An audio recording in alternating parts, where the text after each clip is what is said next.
So there's this guy, and he has a very, very stupid take regarding Star Wars. Let's go ahead and let him explain his position. Walker is, without a doubt, the best pop culture example of a young man falling down the alt-right pipeline. And if you don't believe me, let me explain it for you. He's a young man who doesn't know his own strength, who is intensely connected to the people he cares about, and who feels really fucking passionately about making sure that they're alright. And he's been manipulated to think that half the world thinks there's something wrong with him for wanting to protect them, even though that's not true, and that the people... Alright, so his first proposition is that Anakin falls down the alt-right pipeline because he's been manipulated to think that there is something wrong with caring about the people he loves. Now, mind you, that position that you should not have an emotional connection to somebody, comes from the Jedi, who he is claiming to be the good guys in this position, but he is asserting that belief towards the Sith. So already this guy is manipulating the story of Star Wars to fit his political agenda by changing who it is that's trying to remove the emotional connection. Now let's get into the rest of it. In the world that are different than him are wanting to attack and hurt his family. Does that sound fucking familiar? I mean, it's fucking textbook for real life, because right-wing chuds prey on young men by... Alright, so I'm not going to go on with the rest of this garbage because this guy's just going to drop F-bombs and be like, I'm owning the chuds.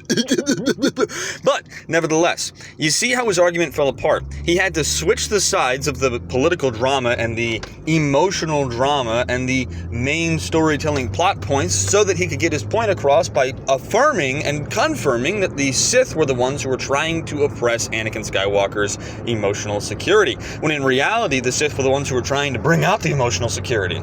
Essentially, what you are advocating for is that the Sith are the good guys because they're the ones telling Anakin that he should be the one to have the ability to open himself up to all of his full emotional spectrum and gather all the information that he needs about how to understand himself deeper, and that it's just him expressing himself when he goes on a killing spree against all the kids.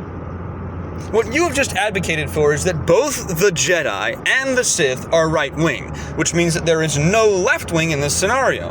What you are attempting to inform us is that the Sith are the right-wing and the Jedi are the left-wingers. The problem with everything that you've just asserted is that you have both made claims against left-wing beliefs and left-wing policies in both the Sith and the Jedi. Your argument is invalid primarily because of the fact that you can't actually genuinely form one from the Star Wars political landscape or the Star Wars story, and as such, you have ultimately made it so that there is no left-wing opposition within the story.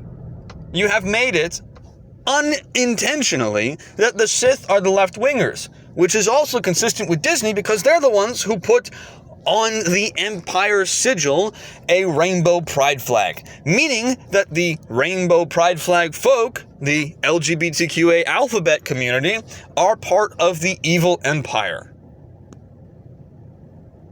You see how all this stuff that you inject with identity politics into something actually ultimately undermines your position?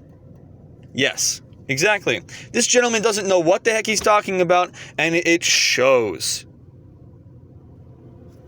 I hope I've been able to educate you on both the world of Star Wars and the real world and how politics is completely nonsense to inject into a story, and we should just focus on telling good stories, and that every single assertion this gentleman has made has been completely false. I hope you have a great day and a great rest of the week. By telling them that the left thinks